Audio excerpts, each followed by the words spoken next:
못하는 그런 시간이 사흘이 지났습니다.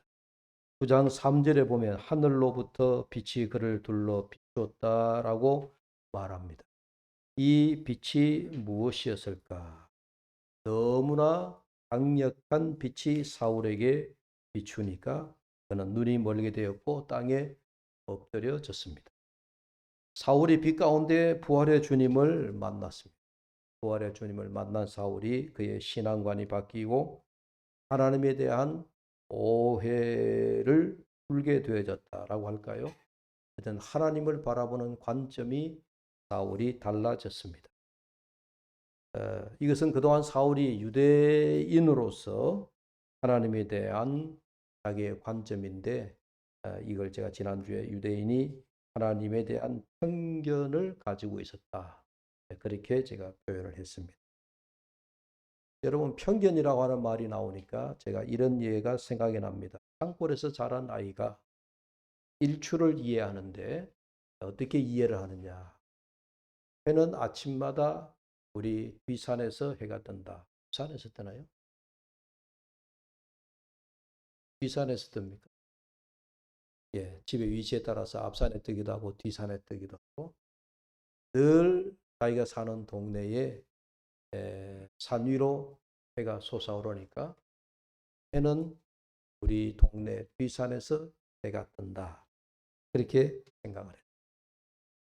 바닷가에서 자란 아이들은 해가 어디서 뜬다고 생각할까요? 바다 한복판에서 해가 솟아오른다. 여러분 일출을 보시러 새해가 되면은 우리 동해로 많이 가죠. 왜? 바다 위에서 해가 팍 떠오르는 그 모습을 보기 위해서 우리가 동해 바닷가에 가기도 합니다. 그러니까 산골에서 자란 아이는 언제나 해는 우리 뒷산에서 뜬다. 바닷가 해안에서 자란 아이들은 아침마다 떠오르는 해가 바다 속에서 해가 떠오르고 있다. 맞아요, 틀려요? 예, 둘 다 맞죠. 해는 산골에서 자란 아이가 생각하는 일출은 뒷산에서 뜨는 것도 맞고 바닷가에서 자란 아이가 보는 일출은 바다 한가운데서 뜬다. 이게 어느 것이 맞고 어느 것이 틀리다 하는 그런 말이 아닙니다. 이 말은 다시 얘기하면 그가 자란 환경에서 그가 경험하고 그가 인식한 대로 그가 알고 있는 사실을 그대로 본 것입니다. 만약에 아이가 뒷산에서 해가 뜨고 있다는데 아이를 데려다가 야 이놈아 해는 그 뒷산에서 뜨는 게 아니야. 바닷가에 사는 아이가 와서 해는 이 녀석아 우리 동네는 맨날 바다 한복판에서 떠오른다. 둘이 싸우면 누가 이겨요? 네, 싸움은 끝이 없습니다. 우리가 이런 얘기를 하죠. 장님 코끼리 만진다 하는 이야기를 합니다. 장님이 코끼리를 만지는데 어떤 장님은 코끼리가 큰 기둥 같다. 다리를 만진 장님은 코끼리를 그렇게 자기가 느끼고 인식을 합니다. 코끼리의 그 넓은 배를 만진 장님은 코끼리가 어떻느냐 물으면 코끼리는 큰 벽과 같이 아주 넓네 평평하네요. 그렇게 얘기할 겁니다. 우리가 그런 얘기를 많이 하잖아요. 어느 것을 우리가 전체를 보지 못하고 부분만을 보면서 얘기할 때 코끼리 장님 코끼리 만지기다. 그런 이야기를 합니다. 저도 이제 그렇게 생각합니다. 내가 모든 것을 많이 알고 있다. 또 모든 것을 알고 있다. 이렇게 생각할 때에 참 내가 어떤 때는 교만하다. 그런 생각이 듭니다. 우리가 알고 있다라고 하는 것은 부분적이다. 언제나 이걸 우리가 생각해야 돼요. 여러분들이 뭐 공부를 많이 하셔서 박사학위를 가지고 뭐 여러분 세상에 경험이 많으셔서 모든 것을 다 알고 있다라고 해도 여러분들이 생각하실 때, 내가 알고 있는 건 전부가 아니다. 내 전공에 있어서도, 나는 부분적으로 알고 있다. 그게 우리의 겸손이 아닐까요? 내가 알고 있는 것, 우리가 알고 있는 것이 전체다 혹은 전부다 이렇게 생각하지 말자 하는 얘기입니다. 그게 배우는 자의 자세이기도 하고 우리가 평생 죽을 때까지 나는 또 더 알아가야 되고 더 배워가야 된다. 그렇게 우리가 겸손한 마음을 가지는 것이 아닐까. 신념도 마찬가지인 것 같아요. 제가 이제 사울을 얘기하다 보니까 참 그런 생각들이 많이 가집니다. 지금까지 사울이 그랬어요. 하나님이 우리의 하나님, 유대인의 하나님. 하나님을 요즘 말하면 하나님 우리 교회 안에 가두어 둔 거예요. 하나님은 우리 교회, 우리들의 하나님입니다. 우리들만의 하나님이다. 라고 생각했던 것이 그 당시 사울을 비롯하여 유대 관원들, 대제사장은 물론이고 유대 랍비들, 유대주의자, 유대의 요즘 말하면 극우파에 빠져 있는 사람들일수록 하나님을 그렇게 생각했어요. 하나님은 우리들만의 하나님이다. 그런데 우리가 왜 사울을 위대하다고 얘기하는 거 하니? 사울이 하나님 예수 그리스도 부활하신 그리스도를 다메섹에서 만나고 난 이후에 그런 하나님에 대한 오해, 하나님에 대한 편견, 그들의 신앙의 편견이 완전히 무너지고 부서졌다는 얘기. 하나님은 유대인만의 하나님이다 라고 생각했던 것이 그 당시에 유대주의자들이 사울이 예수 그리스도를 만나기 이전에 가졌던 그 신앙 하나님의 관이에요. 하나님은 우리들만의 하나님. 그러니까 우리들만의 하나님, 우리라고 하는 이 말은 우리 유대인들만을 위한 하나님이다. 그래서 그들이 아브라함의 하나님, 이삭의 하나님, 야곱의 하나님이라고 그들이 하나님을 지칭하여 부를 때에도 우리가 성경에도 구약에 보면 그런 표현이 여러 번 나오잖아요. 아브라함의 하나님이요, 이삭의 하나님이요, 야곱의 하나님이요. 여기 보면 이제 조상의 하나님이라고 하는 그런 말인데 그 말은 유대주의자들이 하나님은 우리들만의 하나님이다라고 생각했는데 그런데 사울도 거기에서 예외가 아니었습니다. 예외가 아니었습니다. 그런 사울이 예수님을 만났어요. 부활하신 주님을 만났어요. 부활하신 주님을 만났다라고 하는 이 사실이 이제는 하나님이 유대인만의 하나님이 아니라 하나님은 또 누구의 하나님이기도 하시죠? 성경의 표현대로 이방인의 하나님이기도 하다. 지금은 우리가 뭐 이렇게 말을 해도 크게 놀라지 않습니다. 우리가 하나님은 우리가 그런 의미에서 이제 이게 범신론이라 하나님이라는 말은 아니에요. 잘못 오해하면 하나님은 범신론 뭐 우리 예수 믿는 사람의 하나님이기도 하고 예수 안 믿는 사람들의 하나님이기도 하고 그러면 하나님이 뭐 잘못하면 이제 우리 하나님 우리 유일하신 하나님이라고 할 때에 그 유일하신 하나님 우리들만의 하나님이라고 하는 표현이 잘못 오해되면 범신론으로도 우리가 오해할 수 있는데 그 범신론하고는 또 사울이 그리스도 예수를 만나고 난 이후에 그를 이제는 하나님을 우리들의 하나님이라고 하는 우리들의 카테고리, 우리의 영역, 우리들의 세계 속에 가두어두었던 하나님을 이제 풀을 헤치는 겁니다. 가두어두었던 것을 풀어서 이제는 우리 이방인의 하나님이시기도 하다. 지금 우리가 이제 이방인이라고 표현하면 우리 예수 믿는 사람, 우리가 하나님의 백성들이요. 예수 믿지 않는 저 세상 바깥의 사람, 교회 바깥의 사람을 우리가 이방인이다. 이렇게 우리가 얘기하겠지만은, 그러나 우리 성경에서 말하는 또 사울과 유대인들이 말하는 이방인은 정통 유대주의자들을 제외한 사람들, 그런 사람들은 전부 다 이방인들. 그런 사람은 다른 민족도 이방인이에요. 유대 민족 외에도 모두가 이방인들입니다. 그러니까 이제 하나님이 더 이상 이방인의 세계로 이방 세계로 우리 하나님이 뭐랄까요? 전파되어지고 전화해질 수가 없죠. 유대인들이 자기들만 하나님인데 이걸 가지고 있는 이 특권을 이 하나님의 우리들만의 하나님이라고 하는 그 자신들의 가지고 있는 그 특권이라고 생각하고 있는 이걸 내려놓지 않는 겁니다. 이걸 세상에 전하지 않는 겁니다. 하나님은 우리의 하나님이요 나의 하나님이지 당신의 하나님이 아니다.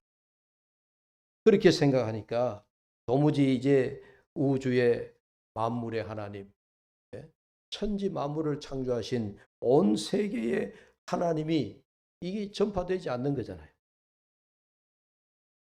그래서 이제 하나님이 이방인의 하나님으로도 세계 만방에 알리는 그러한 이제 하나님으로 그렇게 이제 소개가 되는 거죠.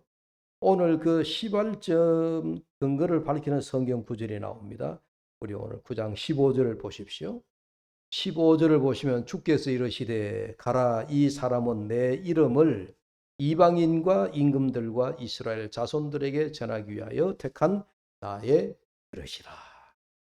이제 사울을 하나님께서 내가 이 사울을 선택한 것은 내 이름을 이방인과 임금들과 이스라엘 자손들 모두에게 이 복음을 전하기 위해서 사울을 내가 택했다. 이제 그런 이야기. 소위 사울이 그래서 이제 바울로의 이제 인생 전환이 되어지는 겁니다. 새 출발을 하게 되는 겁니다. 새로운 이제 바울이 이제 사울이 세례도 받고 그러면서 새로운 사역자의 사명의 길로 출발하게 되는 겁니다. 이후에 사울이 자신을 복음을 전하는 동안에 늘 그렇게 자기 자신을 소개합니다. 어떻게 소개하느냐? 하나님의 종이요 예수 그리스도의 사도인 나 바울은 이방인을 위하여 부름받은 사도다. 그래서 예수님도 바울을 내가 이방인을 위하여 불렀다라고 이렇게 오늘 말씀을 밝히고 있지만 그 이후에 이 사울이 변하여 바울이 되고 난 이후에도 그는 여러 사람들에게 제자들이나 사도들이나 많은 사람들 앞에 자기 자신을 소개할 때마다 하나님의 뜻으로 말미암아 나는 예수 그리스도의 사도가 되었고 그리고 이방인을 위하여 반드시 이방인이라고 하는 표현이 들어갑니다. 유대인이 아니라 유대인을 제외한 이방인을 위하여 내가 부름을 받았다. 요즘 말하는 우리가 목사가 신학교 졸업하고 목사가 되지만 그래서 이런 설명까지 제가 여러분들이 해야 될는지 모르겠죠. 좀 이해를 돕기 위해서 신학교를 졸업하고 우리가 이 국내에서 목회하는 우리 저와 같은 목사들 그런데 이방인을 위한 사도들이 있습니다. 신학교를 졸업하고 또 목사 안수 받았지만 어디로 가는 사람들이에요? 선교사로 외지로 나가는 사람. 아프리카나 동남아나 중국이나 혹은 세계 각곳에 우리가 알지 못하는 미종족 국가까지 가서 복음을 전하는 선교사. 그래서 우리가 바울을 우리가 성경에서 최초의 선교사다 그렇게 부르기도 한다. 예수 믿지 않는 유대인이 아닌 다른 민족들에게 이제 사울이 복음 전도자 바울이 되어서 복음을 전하러 가는 그런 새 출발을 하는 겁니다. 그러나 오늘 우리가 보는 사도행전 9장은 아직까지는 사울이 본격적으로 이방인의 전도자가 아직 아닙니다. 이 9장에 보시면 사울은 오늘 본문에 보면 20절에 보니까 즉시로 각 회당에서 예수가 하나님의 아들이심을 전파하니 20절에 회당에 가서 사울이 복음을 전한다는 표현이 있잖아요. 회당은 누구의 회당입니까? 유대인의 회당입니다. 성전은 예루살렘에 하나만 있지만 각 고을마다 우리로 말하면 예배당이 있는 거예요. 교회가 있는 거예요. 그걸 유대인들이 회당이다. 성경에 시나고그라 그래서 회당이라고 그렇게 말을 하는데 그 회당에는요. 유대인들이 매일같이 예루살렘에 못 가니까 예루살렘에 못 가는 안식일 날 회당에 모여가지고 랍비들이 성경을 가르치고 했거든요. 그러니까 회당이라고 하는 말이 나오면 이거는 유대인들이 들어가서 성경 공부하고 말씀을 듣는 곳이구나 그렇게 해서 여기면 되는데 사울이 회당에 들어가서 예수를 전파했다. 아직까지는 이 대상이 유대인이다 하는 그런 이야기죠. 소위 사울이 제가 지난주에 제가 전향이라고 하는 표현을 했는데 우리 장로님도 또 앞으로 장로 되실 우리 박 집사님도 오늘도 종북주사파 그런 기도를 하시는데 어찌 그런 기도 내용은 맞긴 맞는데 기도 시간에 자꾸 그런 기도하니까 여러분 좀 기도가 좀 그렇지 않죠? 그런 기도 여러분 그냥 개별적으로 하시면 좋겠어요. 제가 오늘 처음으로 말씀을 드립니다. 기도가 틀렸다는 얘기가 아니고 오해하지 마십시오. 어떤 사람 나를 저 박 목사가 저기 저 주사파 아니냐, 좌파 목사 아니냐 이렇게 오해하실 수도 있겠습니다만 이게 좌파 우파 그런 문제가 아니고 교회 하면 은혜스러운 기도 마시고 종북 주사파 뭐 이런 기도는 우리 방동출 집사님 아침에 새벽에 일어나면 1시간이라 그러면 얼마나 했어요? 1시간인지 30분인지 종북 주사파 씨를 말리게 해달라고 기도하신대요. 네, 맞아요. 여러분 개인적으로 기도를 그래 하셔요. 이 땅에 종북 주사파 있어야 되겠습니까? 종북 주사파 따라가면 북한으로 보내드리면 되죠. 우리 그걸 모르는 거 아니에요. 박 집사님 오해하지 말고 들으세요. 목사님 내 기도할 때 또 저는 사연 얘기해가지고 그렇게 생각하시지 말고 우리 다 아는 내용이니까 여러분 그런 기도는 개인적으로 하시고 예배 시간에 여러분 예배를 위한 기도 하시면 좋습니다. 요즘 우리 교회가 어찌 보면 너무 정치적인 기도를 너무 하시는 것 같아가지고 오늘 박 집사님 꼭 기도했다 그런 얘기가 아니고 평소에 기도하시는 분들 우리 권사님들은 여자분들이 기도하면 그런 기도 우리 장로님을 비롯해서 장로님들 올라와서 기도하시면 너무 정치적인 성향을 띠니까 기도가 좀 갑자기 좀 그래 돼. 제가 이런 얘기 안 하려고 원고만 보고 얘기하려고 우리 집사람도 여보 제발 원고 있는 얘기만 설교해. 이런 얘기는 원고에 없는 얘기. 제가 왜 얘기 나왔죠? 사울이 전향 지난주에 제가 전향했다는 얘기 했잖아요. 사울이 전향했다. 제가 지난주에도 아무개 신아무개시 얘기하면서 제가 그 사람이 절대로 전향한 사람이 아니다라고 했는데 여러분 자기 신념이 강한 사람 죽을 때까지 종북주사파 전향하지 않습니다. 전향이라고 하는 표현을 써보니까 이게 너무 정치적인 이거 표현이구나. 근데 신앙적이고 종교적인 표현은 우리가 이런 많이 들어보고 사울이 전향이 아니고 뭐죠? 회심했다. 회심했다. 그렇게 얘기합니다. 사울의 회심입니다. 그의 하나님에 대한 유대주의자로서 유대 출신으로서 가지고 있었던 그의 신앙관 이런 것들이 전부 다 이제 부활의 주님을 만나고 난 다음에 그렇다고 바울이 하나님을 안 믿었습니까? 사울이? 예수님을 만나고 난 다음에 하나님이 다른 하나님입니까? 아니에요. 배심한 겁니다. 올바른 것으로 마음의 중심을 다시 잡은 겁니다.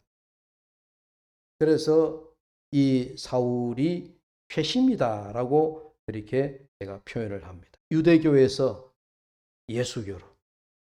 당시 사람들은 그들이 예수교라고 불렀는데 이 예수교가 오늘날로 말하면 신흥 종교와 비슷하다고 자기들이 생각했던 것 같습니다. 아무튼 사울이 20절에서 유대인의 회당에서 예수님을 하나님의 아들이라고 전파하는 모습은 듣는 모든 사람들이 다 놀랐습니다. 여러분 20절에 사울이 회당에 들어가서 예수가 하나님의 아들 되신다라고 이런 얘기할 사람이 아니다 이 말이에요. 사울이. 예수 믿는 사람을 잡아다가 돌로 쳐 죽였던 사울이잖아요. 스데반을. 스데반이 왜 돌에 맞아 죽었죠? 예수님이 하나님의 아들이다라고 하는 그런 복음 설교를 했기 때문에 사울이 분이 일어났잖아요. 네가 감히 예수를 하나님의 아들이라고 신성모독하느냐. 그랬던 사울이 유대교 회당에 들어와서 예수가 하나님의 이제는 자기가 자기 입으로 하나님의 아들이라고 하는 그런 예수를 전파하고 있더라 하는 얘기예요. 그러니까 이게 있을 수 없는 얘기죠. 유대인들이 그 얘기를 가만히 듣고 있다가 오늘 성경에 있는 표현 그대로입니다. 유대인들이 당혹해하니. 그 사람이 입만 열면은